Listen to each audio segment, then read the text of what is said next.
श्री शिवाय नमस्तुभ्यम दोस्तों। आप सभी लोग जानते हैं कि हरतालिका तीज आने वाली है और हरतालिका तीज इस बार किस दिन पड़ रही है और इस दिन आप लोगों को क्या करना है, कौन व्रत रख सकता है, कौन नहीं रख सकता है और इसके नियम क्या है और पूजन का समय क्या है, ये सारी चीज़ें हम आपको इस वीडियो में बताने वाले हैं।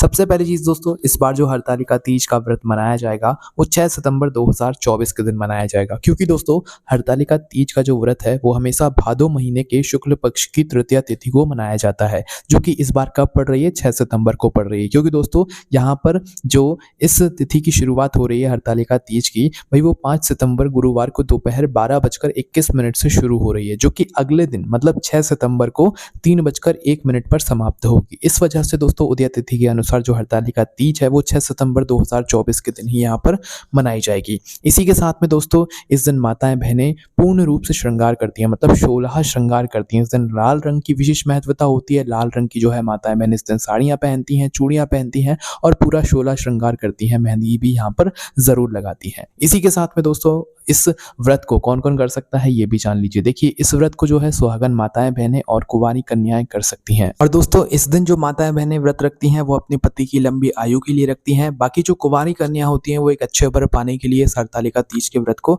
रखती हैं। और हम आपको ये भी बता दें कि इस दिन हरतालिका तीज की जो व्रत की सुबह की पूजा है उसका एक शुभ मुहूर्त है, जो कि सिर्फ और सिर्फ 2.5 घंटे का है, जो कि दोस्तों 6 सितंबर को सुबह 6:02 से शुरू होगा, जो कि सुबह 8:33 तक रहेगा। इस 2.5 घंटे की टाइम में आप लोगों को अपनी सुबह की पूजन करनी पड़ेगी। और हरतालिका तीज के व्रत में आप सभी लोग जानते हैं कि जो शाम की और रात की पूजा होती है उसका बड़ा ही विशेष महत्व होता है, क्योंकि हरतालिका तीज की जो पूजा होती है वो रात्रि में ही होती है। और हरतालिका तीज का जो व्रत होता है ये कठिन व्रतों में से एक होता है, क्योंकि हरतालिका तीज के व्रत में ना तो आप पानी पी सकते हो, ना आप कोई अन्न ग्रहण कर सकते हो और कुछ भी नहीं ले सकते हो। 24 घंटे के लिए आपको निराहार रहना होता है और बिना पानी के रहना होता है, बिना किसी चीज़ के रहना होता है और सिर्फ भगवान के नाम का जाप करना होता है। और दोस्तों इस दिन आप लोग अगर कोशिश हो सके तो भाई दोपहर में आप लोगों को इस दिन सोना नहीं चाहिए। आप थोड़ा बहुत आराम कर सकते हैं पर आप लोगों को इस दिन सोना नहीं चाहिए, क्योंकि आपका जो व्रत है भाई उसका अगर आपको पूर्ण फल चाहिए तो दोपहर में आपको सोना नहीं चाहिए। सिर्फ और सिर्फ भगवान के नाम का यहाँ पर आपको जाप करना चाहिए। इस व्रत को करने वाली महिला के जीवन में कभी भी कोई दुख और परेशानी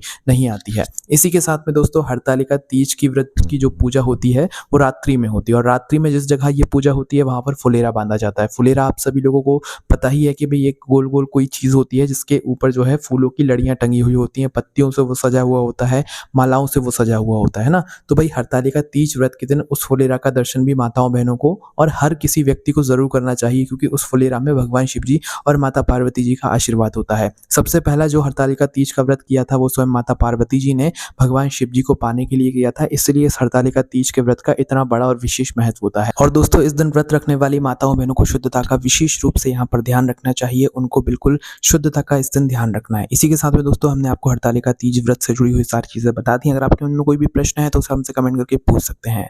ओम नमः शिवाय, जय भोले बाबा, श्री शिवाय, नमस्तुभ्यम।